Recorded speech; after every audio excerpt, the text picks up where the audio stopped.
میں نے اپنے والد ماجد قدس اللہ تعالیٰ سرہ سے سنا کہ حضرت والا کے استاد تھے حضرت مولانا سید اصغر حسین صاحب رحمۃ اللہ علیہ، جو حضرت میاں صاحب کے نام سے مشہور۔ حضرت والد صاحب رحمۃ اللہ علیہ کے استاد بھی تھے اور بڑے صاحب کشف و کرامات بزرگ تھے، اور لیکن حضرت والد صاحب رحمۃ اللہ علیہ سے بے تکلف بھی بہت تھے۔ تو حضرت والد صاحب رحمۃ اللہ علیہ فرماتے ہیں کہ ایک مرتبہ مجھے پتہ چلا کہ حضرت کو بیمار ہے، شدید بخار میں ہے، تو میں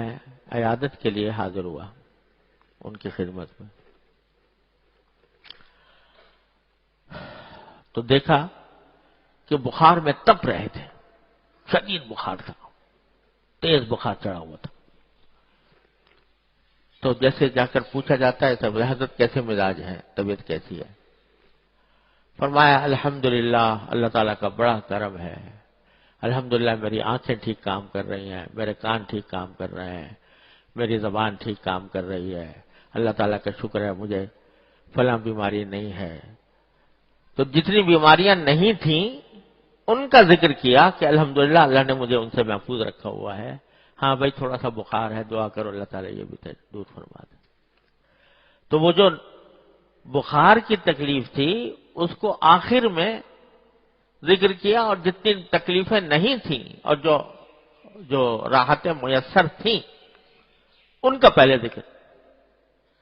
تو جب اللہ کا بندہ کوئی شکر گزار بن جاتا ہے، جب اللہ تبارک و تعالیٰ کی طرف سے شکر گزار بننے کی توفیق ہوتی ہے، تو اس کا دھیان، اس کی توجہ وہ اللہ تبارک و تعالیٰ کی نعمتوں کی طرف زیادہ ہوتی ہے اور تکلیف کی طرف بہت کم ہوتی ہے۔ جو ہوتی بھی ہے تو اس کو بھی مانگ لیتا ہے، یا اللہ آپ کے فیصلے پر میں راضی ہوں، لیکن میں کمزور ہوں، اپنے رحمت سے میری یہ تکلیف بھی دور فرما دیجیے۔ تو شکر گزار بننا، قدم قدم پر آدمی اللہ تبارک و تعالیٰ کا شکر گزار بنے، اور یہ ایسی چیز ہے بھائی، ہمارے حضرت والا میرے حضرت عارفی قدس اللہ تعالیٰ سرہ اللہ تعالیٰ ان کے درجات بلند فرمائے، تقریباً ہر مجلس میں ہم لوگوں کو اس کی طرف متوجہ فرمایا کرتے تھے کہ ذرا تصور کیا کرو اللہ تعالیٰ کی نعمتوں کا، کیسی کیسی نعمتیں اس نے دے رکھی ہیں، ان کا ذکر تصور کر کے اللہ تبارک و تعالیٰ کا شکر کثرت سے ادا کیا کرو۔ جب کسی بندے کو اللہ جل جلالہ کے شکر کی توفیق ہو جاتی ہے، شکر گزار بننے کی توفیق ہو جاتی ہے، تو در حقیقت اللہ تعالیٰ کی معرفت کے دروازے اس پر کھل جاتے ہیں۔ یہ معمولی چیز نہیں ہے اللہ تعالیٰ کا شکر ادا کرنا، اللہ تعالیٰ کی معرفت کے دروازے اس سے کھلتے ہیں، اللہ جل جلالہ سے تعلق اس کے ذریعے مضبوط ہوتا ہے، اللہ تبارک و تعالیٰ کے ساتھ رابطہ استوار ہوتا ہے۔ جتنا زیادہ شکر ادا کرو گے اتنا ہی اللہ تعالیٰ کا قرب حاصل ہوگا۔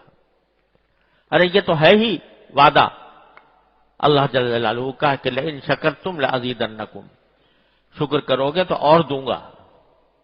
جس نعمتوں پر شکر کرو گے تو اور نعمتیں عطا کروں گا، یہ تو وعدہ ہے ہی،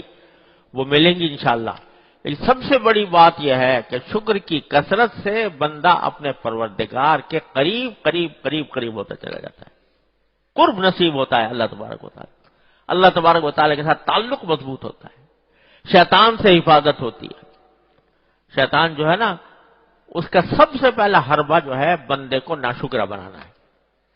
سب سے پہلا حربہ۔ اور اسی لیے اس نے جب اس کو نکالا جا رہا تھا وہاں سے جنت سے، تو اس نے جو دعوے کیے تھے کہ میں ان بندوں کے اوپر دائیں سے آؤں گا اور بائیں سے آؤں گا اور اوپر سے آؤں گا اور نیچے سے آؤں گا، دائیں سے بائیں سے آگے سے پیچھے سے چاروں طرف سے آؤں گا، یہ اس نے دعوے کیے تھے۔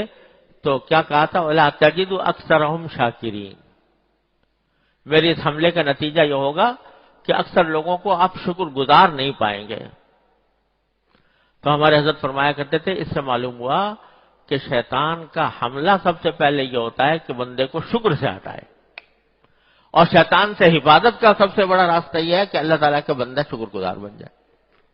اس لیے سرکار دو عالم صلی اللہ علیہ وسلم نے یہ دعا تلقین فرمائی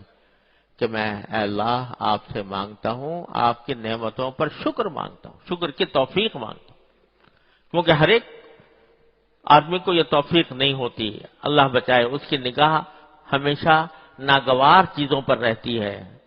کہ میرے ساتھ یہ ہو گیا، میرے ساتھ یہ ہو گیا، میرے ساتھ یہ، اسی کا رونا روتا رہتا ہے۔